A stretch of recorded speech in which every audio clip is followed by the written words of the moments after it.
Hey everyone, Brian Stevenson here with Real Estate Law Plus, and today I want to talk about geothermal. If you're helping a client who's interested in purchasing a property that has a geothermal utility system associated with it, it needs to be a bit of a red flag. Not a negative red flag, but just a red flag when it comes to the due diligence that you need to make sure your client is undertaking. Reason being is that the geothermal utility systems will have a registration on title by that company. They need to have legal access rights to the property for installation and maintenance purposes. They also typically maintain an interest in the systems themselves. Very importantly, however, for your client's purposes, is they need to understand that there is going to be a cost associated with having a property that has geothermal systems.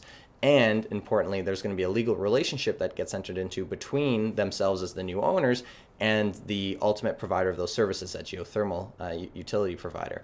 Now, the way this works is that the registration on title will typically include a schedule referencing a service agreement. Now, the service agreement will be in a standardized form that the utility provider uses. The important thing here is understanding what are the costs associated with that service agreement, because it's typically going to be an ongoing charge that the vendor is going to be actually assigning over to the purchaser. And that's an important part of this whole transaction. There will be an assignment of the interest in that utility system and the obligations associated with the costs for that system from the vendor to the buyer. So the most important thing here ultimately is that not only do the clients understand that, one, that's going to happen, but two, what is the cost for that? What is the expense that they're going to have on an ongoing basis? I have had clients in the past who are purchasing a geothermal property who were not aware of any of these things. They thought, oh great, we're buying a geothermal place. Our utility bill from Fortis will be less than it usually is, I guess.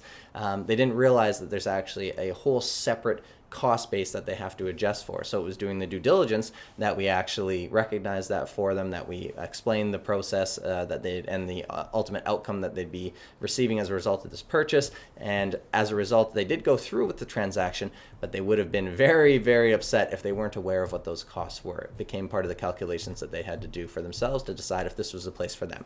So as professional service providers in the real estate space, we need to make sure our clients are aware of all aspects of their obligations when it comes to purchases.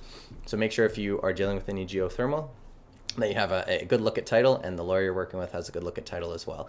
Hopefully this is helpful for you guys. If anyone has any questions or comments, please feel free to reach out. If you like this video, hit that like button, subscribe, share, do all that kind of stuff.